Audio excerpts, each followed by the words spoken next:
Puedo escribir los versos más tristes esta noche.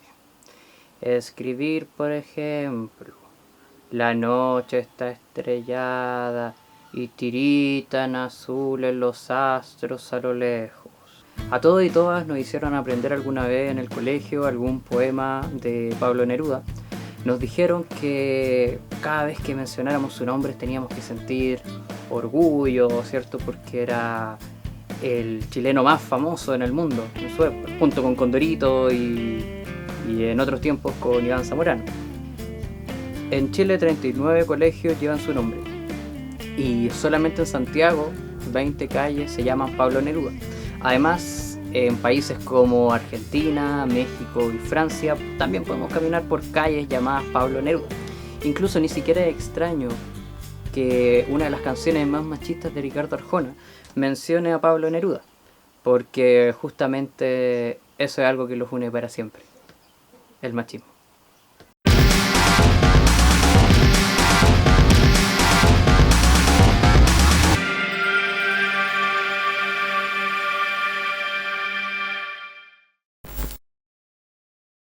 Hola a todos y todas, bueno, quise atreverme a crear este canal de YouTube porque pienso que es necesario bajar del pony a los ídolos de esta sociedad y porque se me dio la gana.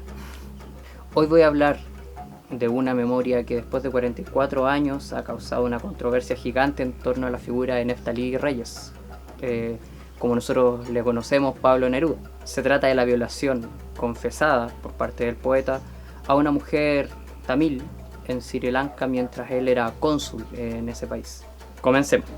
Neftalí Reyes, alias Pablo Neruda, nació en Parral en 1904. Publicó y autofinanció su primera obra, Crepusculario, en el año 1923, teniendo 19 años. Estudió pedagogía en francés, en lo que hoy es el PEDA, en Santiago. Fue militante del Partido Comunista Chileno y senador por Tarapacá y Antofagasta. Fue cónsul en varios países y en 1939 ayudó a gestionar la inmigración a Chile de miles de españoles que buscaban asilo en plena guerra civil. Se casó 3 veces y tuvo varias casas. Bien, todos sabemos entonces que Neruda fue militante del Partido Comunista Chileno, pero antes de ingresar al Partido Comunista en el año 1939, su carrera política lo había llevado a ser cónsul en un montón de países, como por ejemplo Birmania, por ejemplo Sri Lanka, Ceilán, Java, España. Neruda usa parte de su oratoria y desde su evidente comodidad burguesada para denunciar las desigualdades sociales y los abusos que sufría el pueblo. Espera. ¿Neruda denunciando un abuso? Este es un pequeño fragmento de la obra Confieso que he vivido, publicada en 1974. Sabemos que es entonces una obra póstuma, que tal como dice el nombre son confesiones del poeta, en donde relata sus aventuras, sus vivencias, entre ellas las vivencias que tuvo mientras era cónsul en Sri Lanka. Mi solitario y aislado bungalow estaba lejos de toda urbanización. Cuando yo lo alquilé, traté de saber en dónde se hallaba el excusado, que no se veía por ninguna parte. En efecto, quedaba muy lejos de la ducha, hacia el fondo de la casa. Lo examiné con curiosidad. Era una caja de madera con un agujero al centro, muy similar al artefacto que conocí en mi infancia campesina, en mi país. Pero los nuestros se situaban sobre un pozo profundo o sobre una corriente de agua. Aquí el depósito era un simple cubo de metal bajo el agujero redondo. El cubo amanecía limpio cada día sin que yo me diera cuenta de cómo desaparecía su contenido. Una mañana me había levantado más temprano que de costumbre. Me quedé asombrado mirando lo que pasaba. Entró por el fondo de la casa, como una estatua oscura que caminara, la mujer más bella que había visto hasta entonces en Ceilán, de la raza tamil, de la casta de los parias. Iba vestida con un sarí rojo y dorado, de la tela más burda. En los pies descalzos llevaba pesadas ajorcas. A cada lado de la nariz le brillaban 2 puntitos rojos. Serían vidrios ordinarios, pero en ella parecían rubíes. Se dirigió con paso solemne hacia el retrete sin mirarme siquiera, sin darse por aludida de mi existencia, y desapareció con el sórdido receptáculo sobre la cabeza, alejándose con su paso de diosa. Era tan bella que a pesar de su humilde oficio me dejó preocupado, como si se tratara de un animal huraño llegado de la jungla. Pertenecía a otra existencia, a un mundo separado. La llamé sin resultado. Después, alguna vez, le dejé en su camino algún regalo, seda o fruta. Ella pasaba sin oír ni mirar. Aquel trayecto miserable había sido convertido por su oscura belleza en la obligatoria ceremonia de una reina indiferente. Una mañana, decidido a todo, la tomé fuertemente de la muñeca y la miré cara a cara.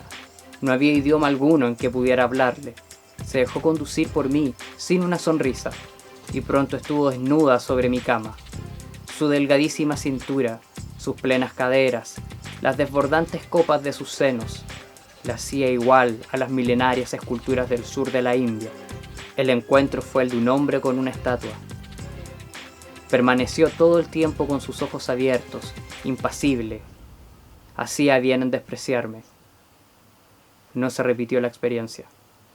El abuso sexual cometido por Pablo Neruda a una mujer tamil nunca fue condenado, ni siquiera fue cuestionado, ni en el año 1929 cuando sucedió, ni cuando se publicó la obra, ni tampoco hoy en día. Es decir, hablemos claro. Tan naturalizada está la cultura de la violación que en un libro escrito hace 4 décadas atrás, un hombre blanco y con poder político, un hombre influyente, puede escribir y contar una historia de una violación como si fuera una anécdota cualquiera. Y no pasó absolutamente nada. La forma novelística de poder contarlo por parte de Neruda, más una cultura absolutamente patriarcal, la normalización de la violencia en esta sociedad, generan como consecuencia que este suceso jamás nunca haya sido condenado y que todo esto además pasara totalmente desapercibido, como si la fama de Pablo Neruda, su afán progresista de whisky izquierda, su afán de caudillo político fueran una excusa para no culparlo jamás. Si analizamos el texto, nos habla de una mujer tamil, es decir, pertenecen a un grupo nativo del sector que hoy día es ocupado por el estado de la India y por Sri Lanka. Una mujer que además, no por gusto, sino que por obligación tenía que ir a recogerle la mierda al poeta. Un hombre que además gustaba de privilegios mucho más superiores de los que podía optar o de los que incluso podía soñar una mujer paria. Recordemos que los parias y las parias son el eslabón más bajo dentro del sistema de castas de ese sector.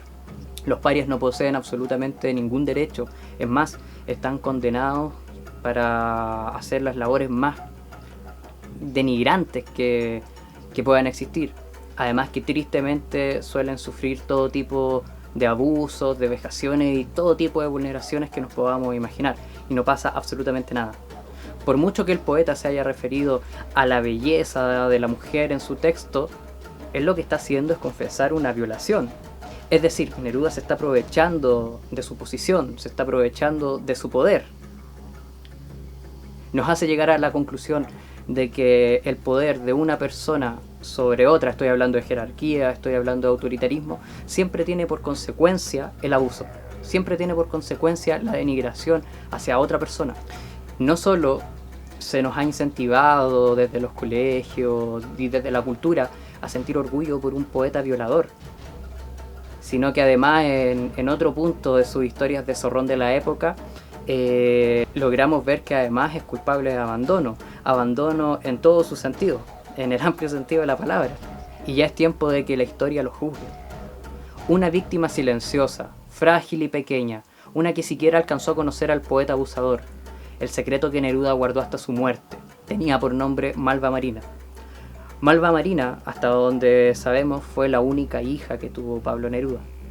Mientras Neruda era diplomático en Java, conoció a la holandesa nacida en territorio javanés, que en ese tiempo era colonia holandesa, por cierto, María Antonieta Hagener, apodada por el poeta como Maruca. Así fue como se casó con María Antonieta. Vivieron en una casa pequeña donde él solía leer y ella solía coser. Pero la crisis mundial obliga a Chile a cerrar la oficina diplomática de Neruda. por lo que se ven obligados a volver a Chile, donde el poeta se reencuentra con la bohemia y con sus antiguos amigos de carrete.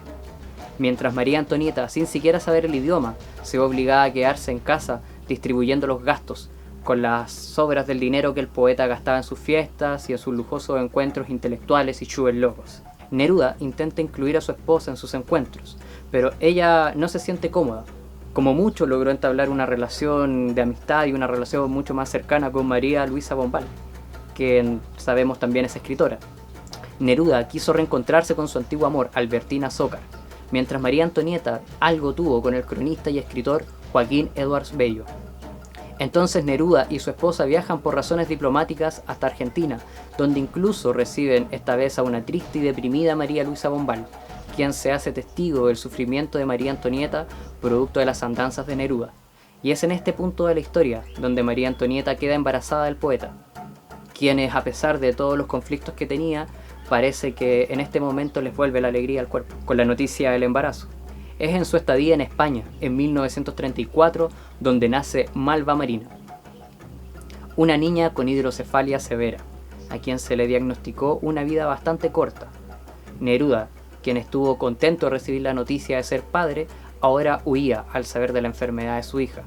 Decidió abandonar a su familia. Nos queda claro su asombro cuando envía cartas a Sara Tourneur, que es la mujer con la que coqueteaba el poeta, al mismo tiempo en que entonces cortejaba a la argentina Delia del Carril, que es la mujer con la que se iría luego de abandonar a su esposa y a su hija. No hay escritores aunque ya es invierno, todos andan de veraneo. Federico en Granada, desde donde ha mandado unos lindos versos para mi hija. Mi hija, a lo que yo así denomino, es un ser perfectamente ridículo, una especie de punto y coma, una vampiresa de 3 kilos. Es en 1936 que Pablo se va con Delia, a quien apodó La Hormiguita, abandonando definitivamente a su hija y a María Antonieta, quien sin dinero ni saber dónde ir, cargando con su maternidad, va de sitio en sitio, de regreso a Holanda. Entonces debió dejar a su hija en manos de la familia Hulsing, que es la familia que luego adopta a esta niña, mientras su mamá va a buscar trabajo en Europa. Recordemos que en el contexto de Europa no es cualquier Europa, no es como ahora, es una Europa en plena Segunda Guerra Mundial. A veces ella ni siquiera tenía el dinero para visitar a su hija. Neruda, ganando dinero y teniendo varias propiedades, muy rara vez mandaba dinero para su hija. Tal como hoy, al parecer, la paternidad se ha resumido únicamente al pago de pensiones. La mujer enviaba cartas a Pablo, y se las enviaba incluso refiriéndose a él con mucho cariño. My dear Pig, es realmente imperdonable tu negligencia hacia nosotras, especialmente para tu bebé. Hoy 18 del mes no he recibido tu dinero. El primero de este mes tuve que pagar los gastos de alojamiento de Malva Marina por el mes de octubre. Con mi salario solo pude pagar una parte de ello.